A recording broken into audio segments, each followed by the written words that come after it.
مور او پلار څومره خواږه نومونه دي، دا داسې رښتې دي، دا بیا په ژوند کې نه میلاویږي. پلار او مور دا داسې نومونه دي چې دا یو ځل د دنیا نه لاړ شي، بیا پلار او مور نوم هغه نوم کې خوند پاتې نشي، ځکه چې موږ یې په ژوند باندې قدر نه کړی، موږ یې په ژوند باندې عزت نه کړی. آیا موږ د پلار او مور قدر کړی دی او که نه؟ آیا موږ د پلار او مور حق ادا کړی دی او که نه؟ تاسو خبرئ چې الله پاک فرمایي اف ولا تنهرهما وقل لهما قولا کریما. د قرآن کریم د آیات دا مفهوم دی وای چې ستاسو د پلار او مور دواړو کې یو هم بوډاوالي ته ورسیږي، وای تاسو دوی سره دو ته اف هم مه کوئ، وقل لهما قولا کریما، او دو سره چې کوم دی خبرې بالکل نرمې کوئ.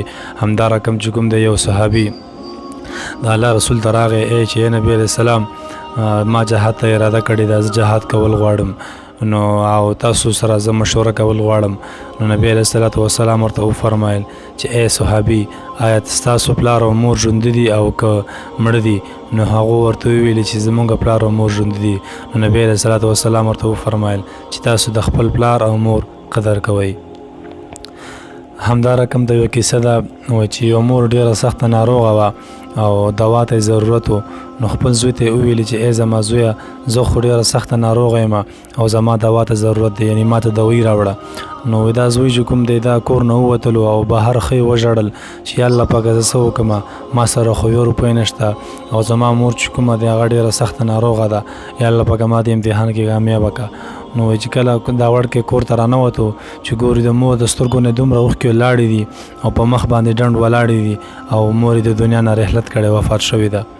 کله چې هغه رالو نو د مور خپې یې سمې کړلې، لاسونه یې سم کړل او اوښکې ورته پاکې کړلې او ټیکری یا څادر چې کوم دی په سر باندې ورته واچولو.